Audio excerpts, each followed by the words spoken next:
दोस्तों नमस्कार। Study portal में आपका स्वागत है। मैं आपका साथी और गाइड डॉक्टर विजय। दोस्तों, हम मैथ की पेडागोजी के सारे लेक्चर एक बार अपलोड कर चुके हैं, लेकिन कुछ बच्चों की रिक्वेस्ट आई कि सर नए सिरे से एक बार और डिस्कस किया जाए।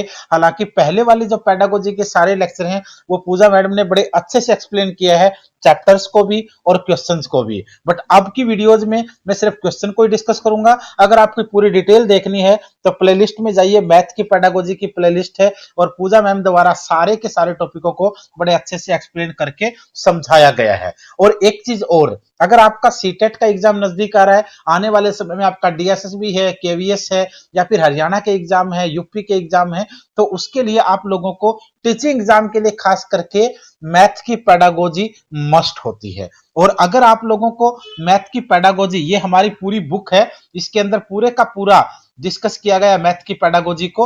और इसके साथ साथ अगर आपको मैथ की हैंड रिटन नोट्स चाहिए यादव सर के, तो उसकी भी इस वीडियो के डिस्क्रिप्शन में लिंक है, वहां से उसको भी डाउनलोड कर सकते हो। और मैथ की पेडागोजी कंप्लीट चैप्टर्स को, जैसे इसमें इस बुक में आप देख सकते हो, शुरू से स्टार्टिंग में पूरे के पूरे इसको समझाया गया है। और हर चैप्टर के बाद किसी में 25, किसी में 30, जितने भी क्वेश्चन बन सकते हैं उन क्वेश्चनों को डिस्कस किया गया है, तो इसको जाकर ले सकते हैं। और आइए शुरू करते हैं आज के हम क्वेश्चन को। पहला क्वेश्चन, विदेशों में फोन करने के लिए उस देश के कोड के आगे किस गणितीय संकेत का प्रयोग किया जाता है, आप हमें बताइए। ऑप्शन ए रहेगा, ऑप्शन बी रहेगा, ऑप्शन सी रहेगा या ऑप्शन डी रहेगा। इस वीडियो को हमने अपलोड इसलिए किया है यहां पर, ताकि आप लोग कंपटीशन भी कर सको और आप बता सको कि आपके कितने नंबर आए। हर क्वेश्चन के अंदर मैं थोड़ा सा आपको टाइम दूंगा, आपको आंसर देना है। विदेशों में फोन करने के लिए किस कोड का प्रयोग किया जाता है, तो आपने अपना आंसर चूज कर लिया। बहुत से बच्चों ने आंसर दिया भी है, मैं आपको बता देता हूं, डी आपका यहां पर राइट आंसर रहेगा। उसके बाद क्वेश्चन नंबर सेकंड पर चलते हैं। गणित खुद गणित का वर्णन करता है, यह गणित का ही एक क्षेत्र है, जिसे आप क्या कहेंगे? बीज गणित कहेंगे, रेखा गणित कहेंगे, नवगणित कहेंगे या प्रागणित कहेंगे? तो यहां आपका जो आंसर रहेगा वो प्रागणित रहेगा। क्वेश्चन नंबर थर्ड, जब 18 को 6 से भाग दिया जाता है तो इसका अर्थ बताना है। इसका क्या अर्थ माना जाएगा? 18 को 6 से भाग दिया जाएगा तो क्या अर्थ होगा? 18 में कितने 6 हैं, 6 में कितने 18 हैं, 18 6 का गुणांक है या 6 18 का भाजक है? तो 6 18 का भाजक है। क्वेश्चन नंबर फोर्थ देखिए, गणित निर्भर है, गणित किस चीज के ऊपर निर्भर है? गणित तर्क और रचनात्मकता के ऊपर, कल्पना और विकास पर, धर्म और आस्था पर या सभी पर? गणित दोस्तों तर्क और रचनात्मकता के ऊपर डिपेंड होता है और किसी पर नहीं। क्वेश्चन नंबर पांचवा, गणित विज्ञान है, प्रतिरूपों का, संबंधों का, दोनों का या किसी एक का भी नहीं। तो गणित जो है वो विज्ञान है, प्रतिरूपों का भी और संबंधों का भी। यहां जो आपका आंसर रहेगा वो आंसर रहेगा सी। क्वेश्चन नंबर 6 देखिए, इनमें से कौन सा गलत है? गणित विज्ञान की मुख्य भाषा है, यह एक अनुप्रयुक्त विज्ञान, यह गलत हो जाएगा। गणित एक अनुप्रयुक्त विज्ञान नहीं है। क्वेश्चन नंबर 7, रेखा गणित का संबंध किससे है? संख्याओं से संबंध है, अंकों से संबंध है, प्रतीक चिन्हों से संबंध है या प्रसार व विस्तार से? रेखा गणित का संबंध प्रसार व विस्तार से है। क्वेश्चन नंबर 8वां, व्यावहारिक गणित का भाग है, व्यावहारिक गणित का भाग है क्या? संख्याओं का हिसाब लगाना, जोड़ घटा करना, समीकरणों को हल करना, बैंकों की कार्यप्रणाली की जांच करना? व्यावहारिक गणित का भाग दोस्तों जो यहां पर रहेगा वो रहेगा संख्याओं का हिसाब लगाना। क्वेश्चन नंबर 9, गणित सभी विषयों का सिंह द्वार व कुंजी है। गणित जो है वो सभी विषयों का सिंह द्वार, यानी एक मेन गेट है या फिर उसकी चाबी, कुंजी या ताली है।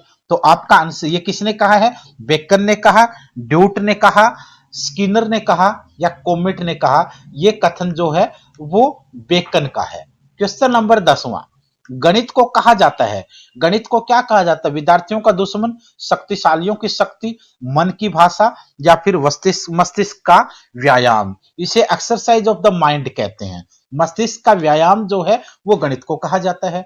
क्वेश्चन नंबर 11वां, गणित के नियम व निष्कर्ष होते हैं। गणित के कैसे नियम और निष्कर्ष होते हैं? वस्तुनिष्ठ, सार्वभौमिक, उपरोक्त में से कोई नहीं या वस्तुनिष्ठ व सार्वभौमिक दोनों होगा। तो दोस्तों गणित के जो नियम जो होते हैं और जो निष्कर्ष जो होते हैं वो आमतौर पर सार्वभौमिक होते हैं, यूनिवर्सल होते हैं। 2 और 2 4 इंडिया में भी है, अमेरिका में भी है, ऑस्ट्रेलिया में भी है, पाकिस्तान में भी है और कनाडा में भी है। तो इसलिए जो गणित के जो नियम और जो निष्कर्ष होते हैं ना, वो यूनिवर्सल होते हैं, सार्वभौमिक होते हैं, हर युग में रहेंगे, हर देश में रहेंगे, हर महाद्वीप में रहेंगे, हर क्लासरूम में रहेंगे, उनको चेंज नहीं किया जाता है। क्वेश्चन नंबर 12वां, मनुष्य के जीवन की जिन गतिविधियों में गणित का सर्वाधिक प्रयोग होता है वह है, मनोवैज्ञानिक है, सांस्कृतिक है, सामाजिक है या फिर आर्थिक है। मनुष्य के जीवन में गणित की ज्यादातर आर्थिक गतिविधियों का सर्वाधिक प्रयोग होता है। क्यों? क्योंकि हम बिजनेस करते हैं, हम व्यवसाय करते हैं, हम नौकरी करते हैं, हम क्रय विक्रय करते हैं, हम सामान को बेचते और खरीदते हैं, चाहे सब्जी की मंडी हो, चाहे सरकार की नौकरी हो, चाहे टैक्स भरना हो, चाहे सामान को खरीदना हो, हमारा आर्थिक गतिविधियों में लेन देन रहता है और यह गणित का सर्वाधिक प्रयोग हमारे जीवन में होता है। क्वेश्चन नंबर 13, ज्यामिति का संबंध किस चित्र से है? ज्यामिति का संबंध दोस्तों मापन से है। क्वेश्चन नंबर 14, इनमें से कौन सी परिभाषा पूरी तरह से सही है? कौन सी परिभाषा को सही कहा गया है? आयत एक ऐसी चतुर्भुज है जिसके चारों कोण 90 डिग्री के होते हैं, यही सही हो गया। आगे आपको जाने की जरूरत ही नहीं है, इसने पूछा कि कौन सी सही है। क्वेश्चन नंबर आपका इसके अलावा भी हो जाएगा शायद। आयत एक ऐसा समानांतर चतुर्भुज है जिसके चारों कोण 90 के हों तथा विकर्ण बराबर हो, ये भी हो जाएगा। तो इसका मतलब यहां जो इसमें ऑप्शन दे रखे हैं ए और बी, दोनों के आधार पर आपको देखना पड़ेगा, फर्स्ट और सेकंड दोनों ही इसमें राइट हैं।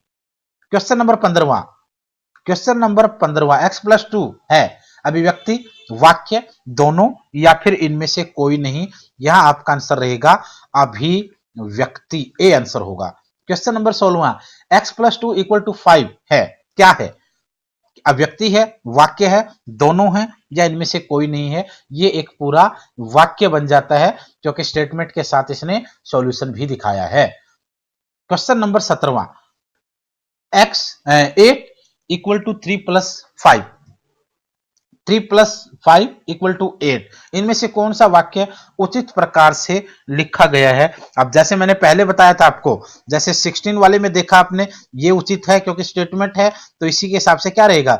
3 + 5 = 8, यानी 3 और 5 8 होते हैं। यह उचित प्रकार से लिखा गया एक सेंटेंस है, एक वाक्य है।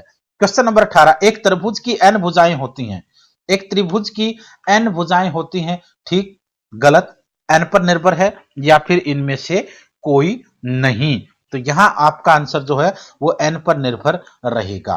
क्वेश्चन नंबर 19, गणित की भाषा है, गणित की भाषा कैसी है? वह प्रणाली जिसके माध्यम से गणितीय विचार और संप्रतियों को व्यक्त किया जाता है, गणितीय प्रतीकों व चिन्हों का सम्मिलित रूप है, गणित की तकनीकी शब्दावली है। आपका आंसर सभी रहेगा। क्वेश्चन नंबर 20वां, गणित की भाषा के संबंध में सत्य कथन आपको बताना है। गणित की भाषा प्रत्येक देश में भिन्न भिन्न होती है, ये तो गड़बड़ हो जाएगी क्योंकि हमने तो गणित को सार्वभौमिक बोला था। गणित की भाषा प्रत्येक देश की भाषा से पूर्णतः प्रभावित होती नहीं होती है। तो डी देखिए, गणित की भाषा पर किसी भी देश की भाषागत भिन्नताओं पर असर नहीं होता है। 21वां क्वेश्चन देखिए, गणितीय भाषा के संबंध में सही कथन आपको चूज करना है। गणितीय भाषा अंतरराष्ट्रीय स्तर पर सर्वमान्य रूप से स्वीकृत होती है। क्वेश्चन नंबर 22, गणितीय भाषा में लिखे गए निम्न सूत्र का आशय आपको बताना है। ये सूत्र का आशय क्या रहेगा? x का मान 125 के बराबर या फिर उससे अधिक है। ये जो सिग्नल है ये बराबर और उससे अधिक का आपको यहां पर दिख रहा है। क्वेश्चन नंबर 23वां, यदि गणितीय भाषा में 15 अधिक है 12 से, को हमारे देश में 15 ज्यादा है 12 से या 12 से 15 ज्यादा है या 12 15 से कम है लिखा जाता है, तो चीनी भाषा में इसे आप कैसे लिखेंगे?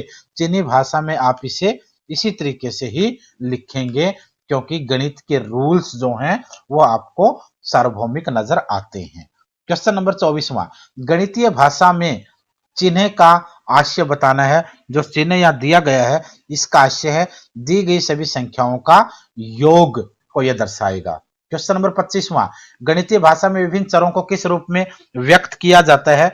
किस रूप में? ए, बी, सी और इस तरीके से आगे बढ़ते हुए इन चरणों में व्यक्त किया जाता है। तो दोस्तों ये था आपका आज का फर्स्ट लेक्चर, जिसमें आपको कंप्लीट रूप से डिस्कस किया गया है कि मैथ की पेडागोजी के किस टाइप के क्वेश्चन होते हैं। ये सिर्फ आपका लेक्चर नंबर 1 है।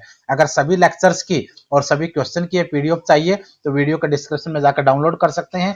यादव सर की, पवन यादव सर की मैथ की बुक चाहिए तो उसे भी डाउनलोड कर सकते हैं डिस्क्रिप्शन में जाकर। और जिन बच्चों को कंप्लीट स्टडी मटेरियल हम देते हैं, चाहे वो डीएसएसबी हो, चाहे वो केवीएस हो, चाहे वो एनवीएस हो, चाहे वो एचटेट हो, सीटेट हो, यूपी टेट हो, सभी को जो दिया जाता है उसमें आप लोगों को सभी चीज मिलती है। चाहे वो पेडागोजी हो, चाहे वो आपके सब्जेक्ट के नोट्स हो, वो कंप्लीट होता है। जैसे सीटेट के लिए हम देते हैं सबसे पहले लैंग्वेज 1 और लैंग्वेज 1 की पेडागोजी, लैंग्वेज 2 की pedagogy, child development pedagogy, MCQs में भी और एक्सप्लेनेशन में भी मैथ मिलेगा, साथ में अलग से मैथ की पेडागोजी होगी, ईवीएस होगा और ईवीएस की पेडागोजी होगी। यानी 150 नंबर का कंप्लीट जो नोट्स है वो बच्चों को देते हैं, ताकि बच्चों को पूरा सिलेबस मिलेगा, तभी तो वो अच्छा स्कोर करेंगे। कल फिर मिलते हैं, धन्यवाद।